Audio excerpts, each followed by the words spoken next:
Well, hello everyone. Welcome to Renovation Mustang. No, I didn't change the channel. You're probably wondering why you're showing your car on a boat channel. Well, the thing is, you're seeing this as a 1966 Mustang convertible. I see it as new boat engines, or part of the new boat engines, depending on how much they cost, and how much I get for this thing. So basically I have to sell this car. Now my wife and I purchased this car when we got married, I think 1996. It was a 6-cylinder, needed a ton of work. It was actually February here in New England, really super cold, and we took it for a test drive with because the vinyl top wasn't, convertible top wasn't even in good condition. We took it for a ride without a top on it, and we weren't even cold. We were loving it. And we ended up buying it, and I did some initial work on it just to get it running for a few years, and we used it a little bit, but it was, it was just like hack work just to get it done and get it on the road. And then in 2005, had a hole in the gas tank, and that led to me restoring the whole car in about a 2-year period. So I did everything on this car, just like I'm doing on the boat.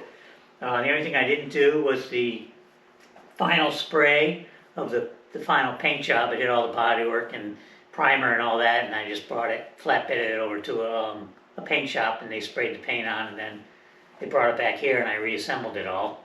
And I swapped it over to a V8 engine and did some things to it, and then we hardly ever used it. I took it to a few car shows, and basically it just sits here in the garage, and I spend more time, what I'm doing now,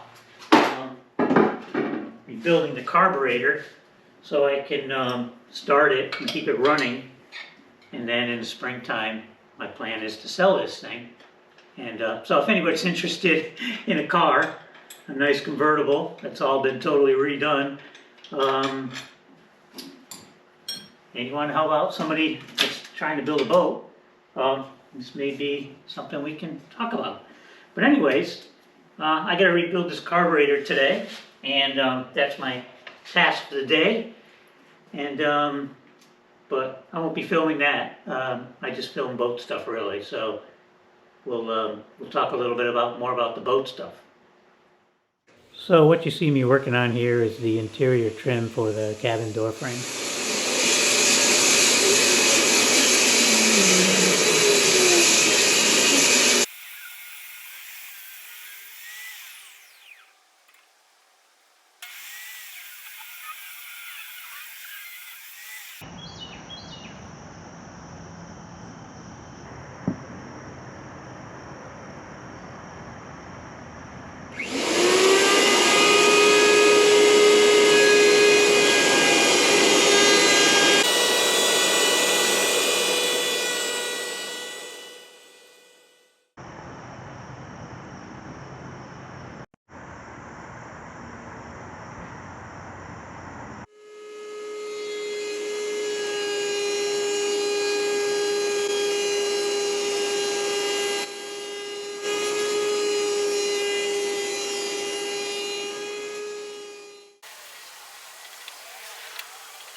I didn't show installing these pieces of trim because I figured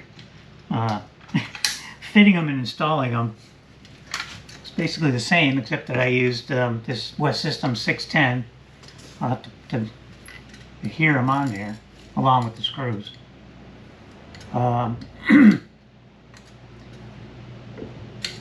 I didn't use 610 actually at the top and the bottom. I used Total Boat Thick Sew just because it was brown and there was a little gap there to fill.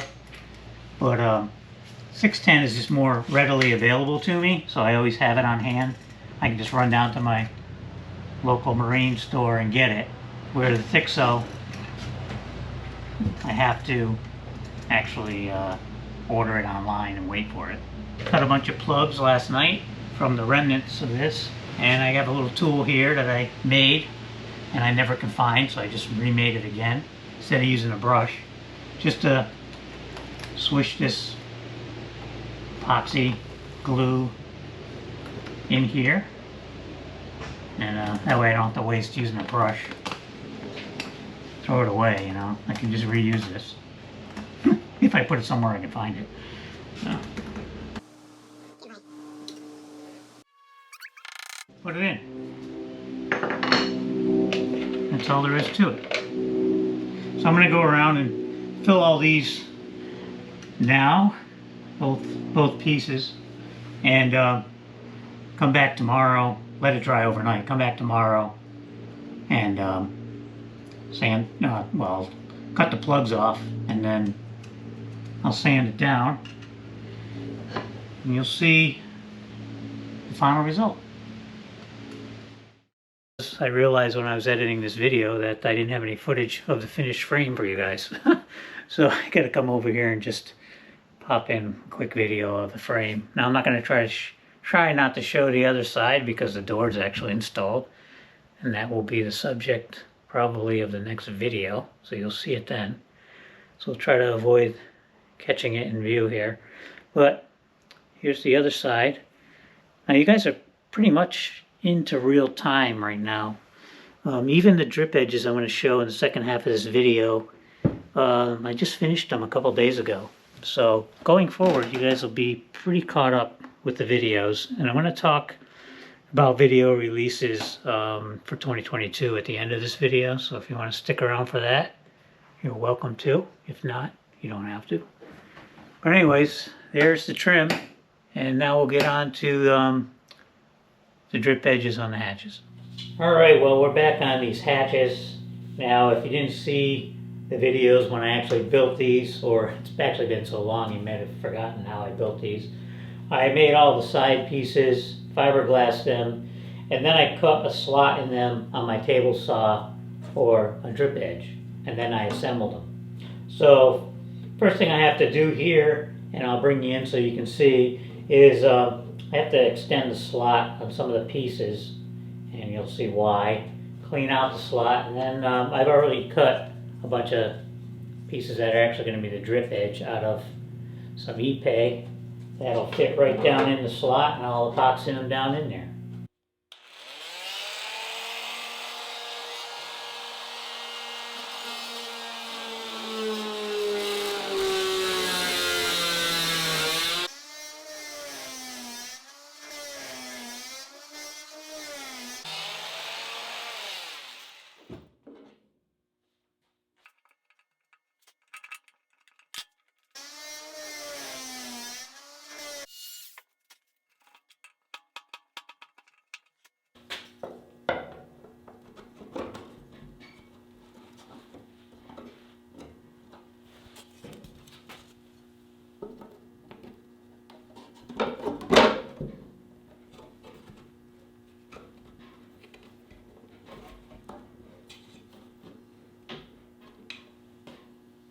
Alright, well, the first hatch is ready to have its drip edges installed. Cut these all to the right length.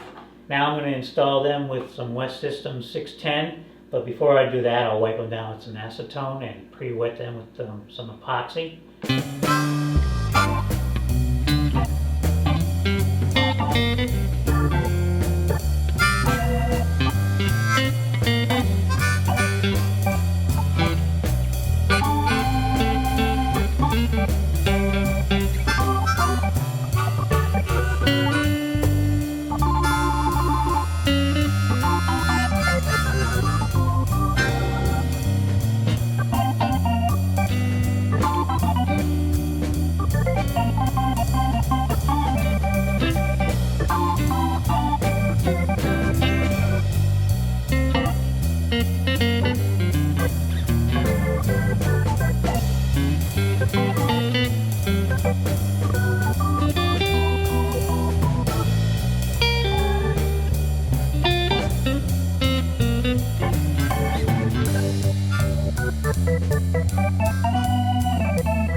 Alright, so here we go. We got the first hatch finished with drip edges on it. Epoxy was oozing out all over the place, but that's a good thing. So now we'll move on to the other pieces, and yeah, we'll get them all to this state and then move on to the next step. Well, as you can see, I'm in the shop and I have the two engine hatches here. They've been drying along with the other hatches on the heated side of the basement for a couple days since I installed the drip edges. So I've taken this week off between Christmas and New Year, and I'm going to be working on boat stuff, hopefully as much as I can. And today's task is going to be to sand down all the residual epoxy on these drip edges. So this doesn't sound like a fun job, and it's not going to be. It's going to be tedious, and I'm going to be sick of it after a little while, but I'm just going to try to put some music on and take breaks and just get it done. Alright, well, I finished the first one, but before I show you that one, I will just show you what I had to start with. This is one I haven't started on yet. You can see all the epoxy in here, and the corner is kind of sharp. And this is the one I just did. Now, I'm not going to lie, this was pretty tedious sanding.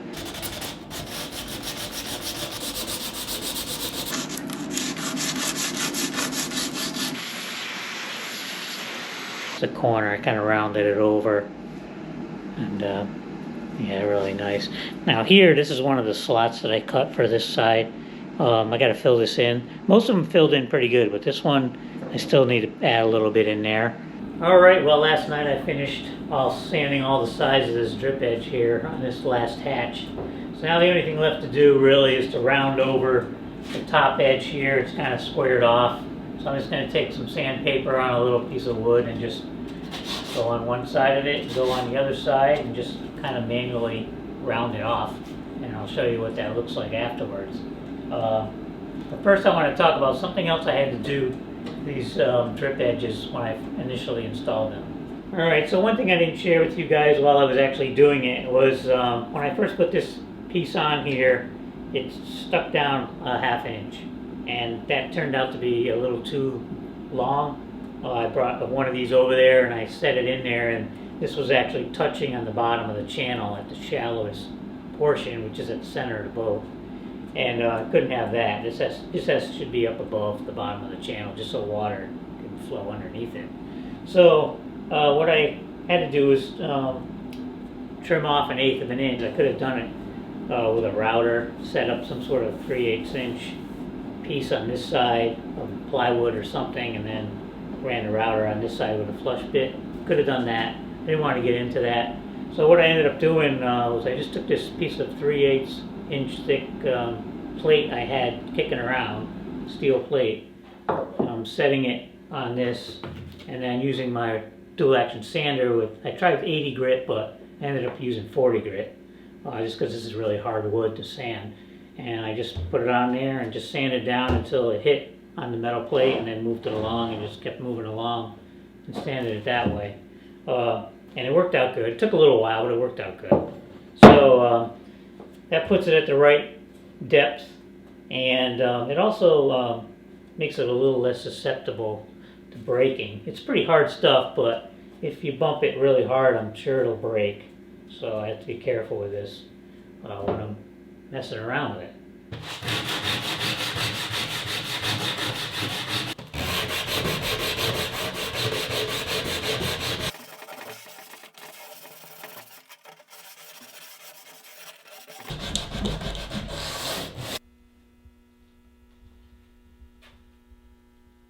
Alright, well, that's going to do it for these hatches for now. Next thing I'm going to be doing on these engine hatches is fiberglassing the underside. And but that's going to be something for another video, so we'll get into that then. So I'm just going to put these aside for now and move on to something else. I was looking at 2021 video stuff, and I decided that I'm going to do things a little bit different this year, 2022. I noticed that there was like probably 5 or 6 videos of showing those side panels. Now, that's a lot of time for me to film and edit, and that's a lot of videos for you guys to have to watch to see some little project being done, just one project. So I think what I'm going to do, and this is more for me and the good of the boat project actually, is instead of just trying to get a video out every other week, which I've been doing for the last year, I'm going to just do videos and put them out when I get milestones on certain projects. Like say for example the Sete, I did that in 2 videos. I don't want to do any other project in more than 2 parts, 2 videos. I like to do everything in 1 video, but I may have to do 2 videos, but no more than 2 videos for each project, and I'd like to do them kind of back to back if possible. So that means the release dates are not going to be every 2 weeks probably. There might be more. I've got multiple projects going on, so I really don't know, when I finish stuff, that's what's going to dictate when the videos go out. So I am dedicated to filming everything and presenting everything, at least until the boat gets in the water. And then after that, it'll probably be a little more lax of when I put, when I do a project, I'll put a video out. But up until then, everything will be out there. So I'm not going anywhere. If you don't see a video for 3 weeks, then don't worry, I'm not going anywhere. I'm just trying to get stuff done to put a video out. One thing I did do though, and this is something that I got on my iPad here. I did actually list everything I need to do to get this boat in the water. And they're just project headings, and there are 77 of them. So it's going to take a while. That's a lot of videos. Some are simple things, some are bigger things. So the number really is an indication of how long each thing is. But that's just project headings. That's not breaking it down into all the steps. So, and I actually put everything to a month and a year. So it's really broken down. I mean, if I stuck to this, I would know right what month the boat would be put in the water. I'm not going to tell you that month right now, or what year that is, but because it probably isn't going to happen. Because there's nothing in this list that actually gives me time to do other things. But that's something I kind of want to do this year too, is just go on and do some other things I've been neglecting for the last 11 years now. House stuff. I want to do a little more on my cars and stuff, and just kind of, just do more stuff and not just concentrate fully on the boat, but it's still going to be my main focus. So anyways, all it means for you guys is the videos may not be out every other week, but I will put them out on Thursdays. So if you're looking for a video and you're not subscribed, you don't have the bell icon, and I know some people aren't even getting notified even with the bell icon, but anyways, just check in on a Thursday. If the video is there, that's the day it's going to be there. So that's about it. And I hope everyone had a nice new year, and I hope this year is great for everyone. And we'll see you soon.